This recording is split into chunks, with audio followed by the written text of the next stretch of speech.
السلام عليكم، عاملين ايه؟ اهلا بيكم في فلوج من شوارع المحروسه. النهارده تجربه مختلفه. النهارده الفيديو مقارنه بين المواصلات في مصر. لو انت معكش عربيه في مصر يبقى هتركب مواصلات. فالنهارده عايزين نشوف ايه احسن مواصله انت ممكن تركبها في مصر. هنقارن بين السعر والراحه وسرعه الاستجابه، مش هنقارن بين الوقت، لان احنا طبعا هنركب المواصلات في اوقات مختلفه. يعني مثلا لو ركبت تاكسي الظهر وقت العمل هتبقى الدنيا زحمه، فالوقت اللي هيوصل فيه اقل من الوقت مثلا لحد مثلا قبل الظهر بشويه. فمش هنحسب خالص الوقت في المقارنه، ولكن انا احيانا كده هحسب لكم الوقت على الساعه اوريكم الوقت كام، ولكن مش هنحطه في المقارنه. فيلا بينا. طيب خلونا في الاول نقول بسم الله ونفطر، وبعد كده نتجه. بسم الله.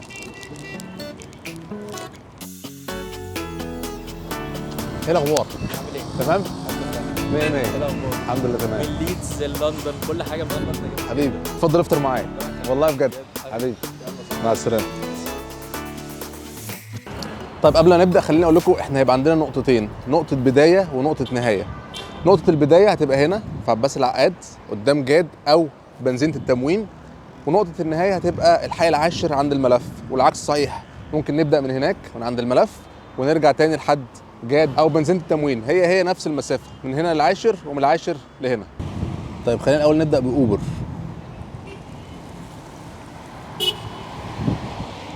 وير تو الحي العاشر. تمام. اوبر العادي اللي هو اوبر اكس ب 55 جنيه. اوكي كونفيرم. انا واقف هنا عند بنزينة توتال. تمام. اول حاجه سرعه الاستجابه في اوبر في الحقيقه كانت سريعه. انا من ساعه ما طلبت العربيه لحد ما جات اخد مني بالظبط دقيقه. طبعا الموضوع ده بيختلف من مكان للتاني وحسب العربيه فين واقرب عربيه ليك، بس في الوقت ده في المكان ده اخد مني دقيقه بالظبط. ايوه. سيبك كده عادي. السلام عليكم. سيبك كده عادي. امان. ايه الاخبار؟ ايه ده يا رب؟ عمود نور ده ولا ايه؟ الحي العاشر. طيب لو هنتكلم على مستوى الراحه في اوبر، فالقعده في اوبر مريحه، مش محتاج ان انت تقعد توصف انت رايح فين او يمشي في اي طريق، لان انت بتبقى حاطط العنوان من الاول قبل ما تركب اصلا وهو بيمشي عليه، فانت طول الطريق مروق دماغك قاعد براحتك. حابب تفتح موضوع مع السواق وتتكلم فيه هتلاقيه متجاوب معاك، ومش هتحس ان انت مثلا مغصوب عليك حاجه في العربيه، يعني مثلا في مزيكا مش عاجباك او هو مشغل حاجه مش عاجباك فانت ممكن تقول له يقفل عادي. فمستوى الراحه في اوبر كويس جدا. المشوار ده بقى الواحد ما ينفعش يعمله يوم الاحد ويوم الجمعه، عشان يوم الاحد ويوم الجمعه ده وقت سوق السيارات. طبعا زحمه جامد. فالطريق ده بيبقى واقف. 100 100. شكرا. يعني المشوار انهي المشوار يا باشا. ايه الاخبار كده؟ كام؟ بسيطه 27 جنيه. طيب السعر انا شايفه يعني كتير شويه على المشوار، يعني 27 جنيه كتير، بس نيجي نرجع نقول انت بتدفع مبلغ اغلى في سبيل سرعه استجابه وراحه بال. السلام عليكم. بس ما زال السعر غالي على المشوار. خلينا نشوف الوقت. الاول حاجه ندي الراجل ريتنج، نديله 5 نجوم لان هو كان راجل زي الفل. الوقت كان 13 دقيقه 13 دقيقه و40 ثانيه. طيب دلوقتي خلينا نجرب كريم. عايز اروح فين؟ عايز اروح عباس العقاد. finding your trip. حلو قوي. في كابتن قريب. بيك اب تايم اهو هنا قريب. المفروض ان هو عربيه نيسان صني وقفت قدام. السلام عليكم. ده رقمك؟ اوكي تمام. في مشكله لو حطيت الكاميرا دي هنا؟ مستوى الراحه في كريم الصراحه ما يختلفش عن اوبر، نفس الحاجات اللي قلتها يمكن هي وضيف عليهم كمان لما تبقى راكب مع كابتن دماغه حلوه بيسمع حاجه حلوه. الراجل ده 100 100 مشغل حمزه نمره.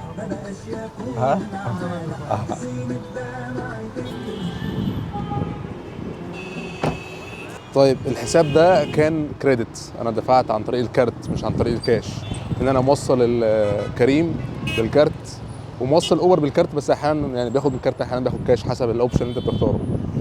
خلينا نشوف الحساب كام. ثواني. ايه الاخبار؟ استنى نشوف الحساب كام. الحساب كام؟ تقول ايه يا ابو؟ ولا في المكان ولا ده شغلك؟ ده شغلي. كده؟ الحساب كان 29 جنيه. 29 جنيه انزل 29 جنيه حساب. الحزام؟ وبالنسبه للوقت انا ما حسبتش الوقت بتاع كريم الصراحه، نسيت اشغل الستوب واتش، بس هو نفس الوقت بتاع اوبر، يعني ما خدش فرق كتير لان احنا جايين في نفس الوقت ورايحين في نفس الوقت. وزي ما قلنا احنا كده كده مش هنحسب الوقت كعامل من عوامل المقارنه، هو كده كده الوقت بتاع اوبر هو كان الوقت بتاع كريم. 29 جنيه اغلى 2 جنيه من اوبر، وما زال المشوار غالي. حبيبي حبيبي ربنا يخليك حبيبي، شكرا. دلوقتي خلينا نعدي الشارع ونبدا تاني الرحله من الناحيه التانيه.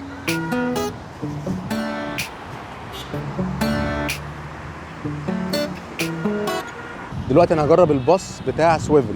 الباص بتاع سويفل في ناس كتير جدا بتشكر فيه، فانا الصراحه عمري ما جربته قبل كده، فخلينا نجربه من الابلكيشن. من اليمن؟ ايه من اليمن. على راسي اهل اليمن حبيبي. طيب ده الابلكيشن بتاع سويفل، بيقول لي رايح فين؟ انا عايز اروح الحي العاشر. طيب هو بيقول لي اختار بالظبط عايز تنزل فين في الحي العاشر، فانا عايز انزل عند الملف الحته دي كده. في اوبشنز كتير، في باص الساعه 11:30 وفي حاجه الساعه 12 الا دقيقتين و12 يعني في باص مثلا كل 10 دقايق او حاجه كده. بس هي المشكله بقى ان هو مفيش حاجه طالعه من المكان اللي انا فيه. يعني اقرب حاجه ليا طالعه من عند مكان اسمه ميني مترو ماركت، ده 3 دقايق بعيد عني، يعني محتاج امشي 3 دقايق. وبعد كده مش هينزلني كمان عند المكان اللي انا عايزه، لا هينزلني عند المنهل، وبيقول لي بعدها نص ساعه مشي. لا طبعا مش عايز نص ساعه مشي. ده واحد تاني بيقول لي هتركب من عند افريكا فارماسي اللي هي في مكرم ابيت، فانا محتاج امشي من هنا لحد الصيدليه دي تلت ساعه، وبعد كده هينزلني قريب من المكان اللي انا عايز اروحه، وهمشي 8 دقايق بعد كده. لا طبعا.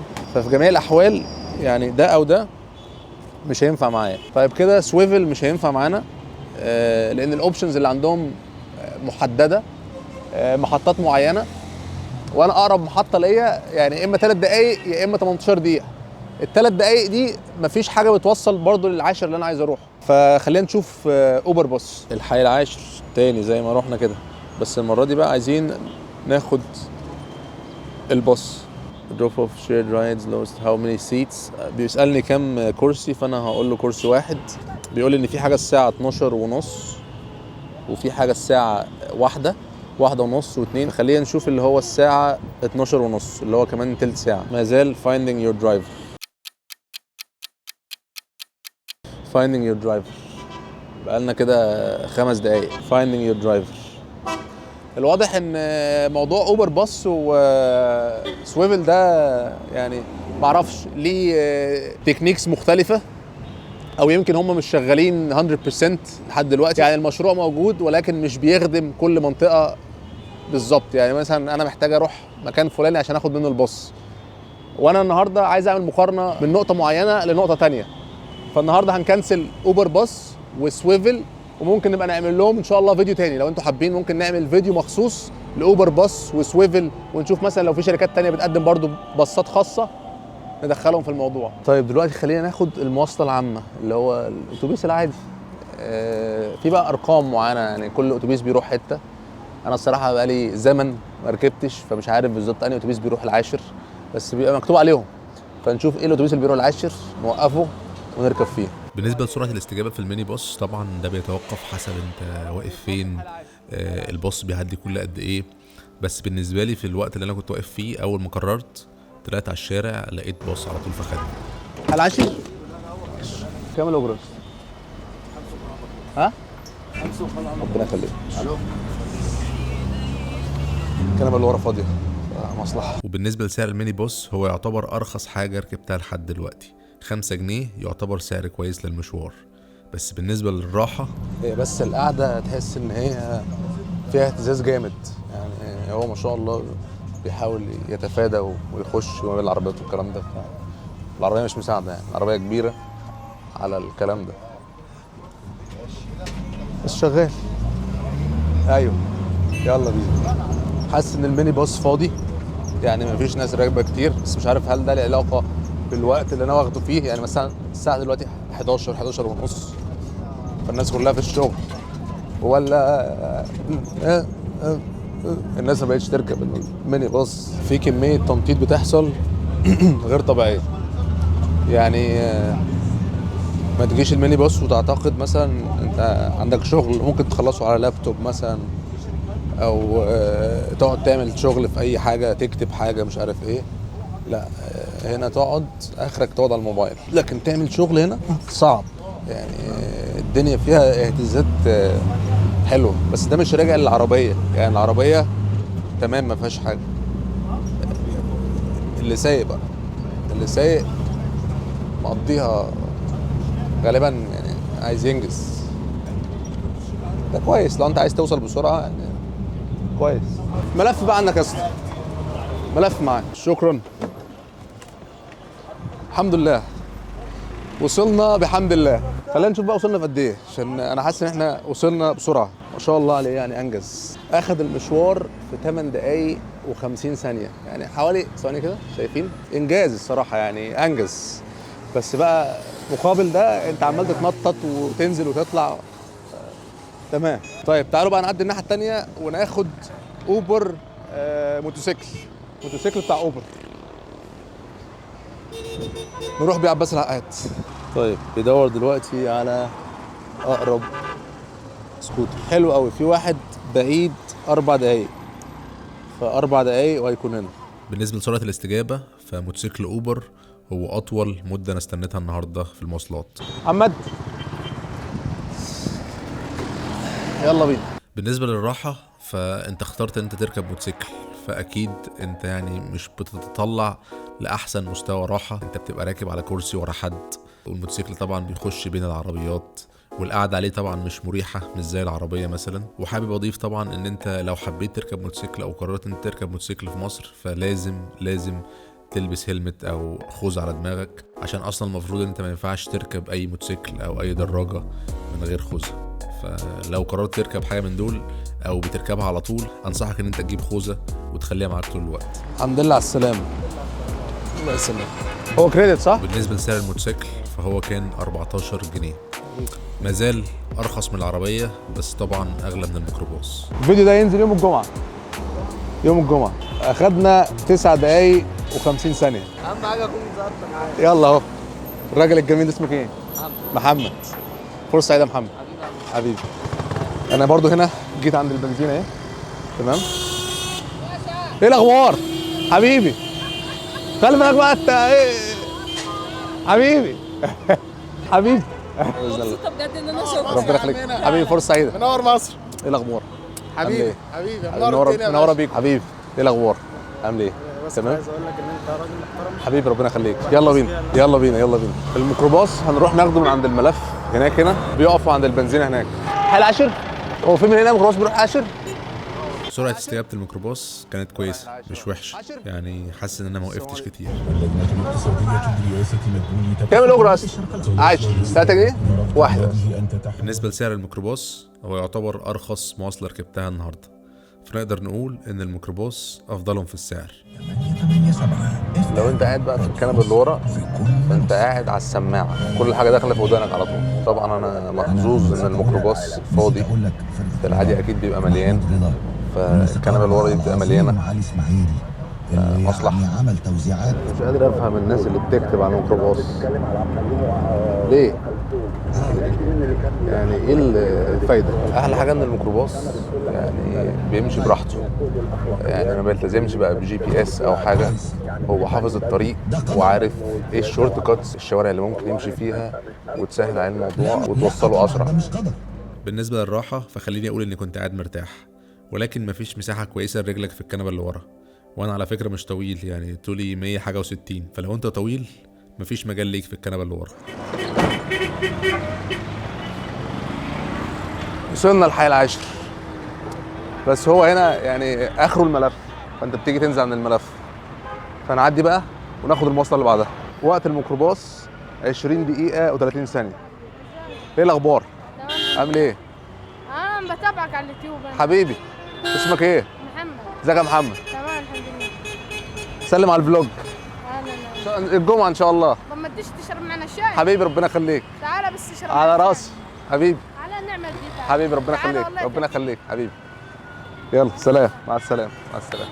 دلوقتي بقى هنوقف التاكسي الابيض، واحد ورايا وهنوقف. بالنسبه لسرعه استجابه التاكسي الابيض الصراحه اول تاكسي وقفته جه معايا على طول، فكان الموضوع سريع. السلام عليكم. ايه الاخبار؟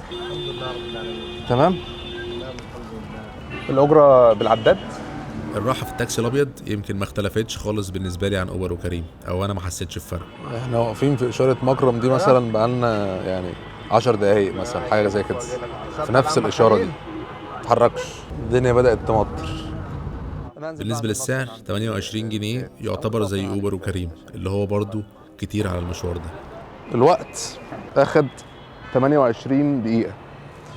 الطريق كان زحمه، احنا وقفنا في اشاره مكرم البيت دي وقفه حلوه، فاعتقد ده اخد وقت. عامل ايه؟ تمام؟ تمام بخير الحمد لله. انت اخبارك ايه؟ الحمد لله والله تمام. السلام عليكم. رجاله ايه الاخبار؟ احلى رجاله. طبعا كده كده جاد هيفتح في انجلترا الفتره الجايه دي، خلاص وهنصور هناك مع بعض. بيعملوا دعايه لجاد وانا واقف. ماشي يلا. طب صورنا صوره كده. احنا كده بنتصور اهو، خلاص انت كده طلعت في الفيديو. يلا السلام عليكم. هينزل يوم الجمعه. السلام عليكم.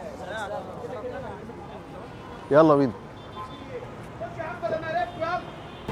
طيب كده نكون النهارده خلصنا كل المواصلات. ايه الاخبار حبيبي؟ بما ان احنا خلصنا والدنيا بدات تمطر شويه، فتعالوا بقى نرجع البيت. طيب خليني سريعا اقول لكم رايي في المواصلات النهارده. سرعه الاستجابه في اوبر وكريم بتتوقف على عوامل كتير، من ضمنها مثلا لو انت معدي وفي عربيه جنبك او في عربيه قريبه منك فانت بتطلب عربيه بتجيلك. احيانا كتير ممكن تقعد تستنى 4 دقايق او 5 دقايق، بس النهارده اللي حصل معايا هو اللي انتوا شفتوه. الفرق بين التاكسي الابيض واوبر وكريم من وجهه نظري حاجه مثلا زي ضمانك ان انت هيجيلك عربيه في اي وقت. لو اخترت اوبر او كريم في ابلكيشن تقدر تتحكم فيه في كل حاجه انت عايزها، وكمان عندك طرق دفع زياده اللي هو انت تقدر تدفع عن طريق الكارت مش الكاش بس. دي حاجه ممكن تفرق مع واحد وما تفرقش مع التاني. النهارده انا شايف ان ارخص وسيله مواصلات كانت الميكروباص، اكتر وسيله مواصلات مريحه كانت اوبر وكريم والتاكسي الابيض، وسرعه استجابه كان كريم والتاكسي الابيض. خلينا نقول ان كل وسيله مواصلات ركبتها النهارده ليها سلبيات وليها ايجابيات، وفي نفس الوقت في اوقات معينه ينفع مثلا تركب فيها تاكسي، ما ينفعش تركب فيها ميكروباص، ينفع تركب فيها اوبر، ينفع تركب فيها كريم، وهكذا. فكل وسيله من دول ليها وقتها. فانا هسيب الحكم ليكم، واحب جدا جدا اسمع رايكم في الكومنتس. ايه اكتر وسيله مواصلات انتوا بتحبوها، جربتوها كذا مره وشايفين ان دي احسن وسيله مواصلات بالنسبه لكم؟ واحب افكركم ان الهوديز بتاعت كن ممنوع توقف، لسه متاحه للبيع، فلو ما اشتريتش الهودي بتاعك الحق اشتري، لان خلاص الشتاء بيخلص، وفي نفس الوقت العدد زي ما انتوا عارفين محدد، فاول ما العدد بيخلص خلاص ما بيتباعش منه تاني والكوليكشن بينتهي. تلاقي اللينك الصفحه بتاعت ديباج في الديسكريبشن، تقدر تشتري منها. اشوفكم ان شاء الله الفلوج اللي جاي. السلام عليكم.